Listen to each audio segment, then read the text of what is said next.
Kalaboso ang isang lalaki na nabisong gumagamit ng ibang pangalan sa kanyang aplikasyon sa visa sa Embahada ng Amerika. Arestado naman ang isa umanong illegal recruiter na nagpapadala ng mga trabahador pa Amerika. Nakatutok si John Consulta, exclusive. Nang mapalibutan na ng mga otoridad, agad pinusasa ng NBI Anti-Fraud Division ang seaman na si Julius Dagdag sa harap ng US Embassy.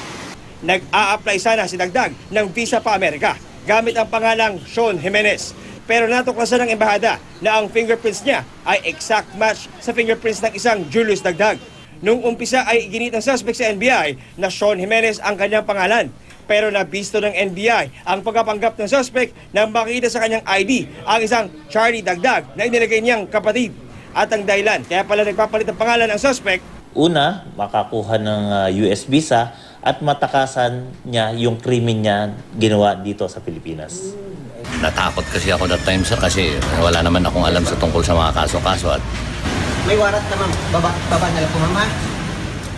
Naharang naman bago makaalis si Marilu Ramos alias Marilu Jenicio sa Malati, Maynila ng NBI. Andyan, alis ka po, NBI!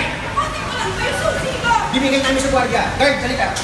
Halika ito. Tinangkapan pumalag ng suspect pero di siya umubra. Patong-patong na kaso ng estafa at large-scale illegal recruitment ang kinakaharap ni Jenicio na nagre-recruit umano ng mga trabahador pa Amerika. Tumanggi si Jenicio na magbigay ng pahayag. Patuloy namang pinaghahanap ng US Embassy si Eduardo Aldeas na meron daw 3 warrant of arrest dahil sa panloloko sa malaking bilang ng seafarers na hininga ng 300,000 hanggang 500,000 bawat isa kapalit ng trabaho sa Amerika na hindi pala totoo. John Consulta, Nakatutok, 24 Oras.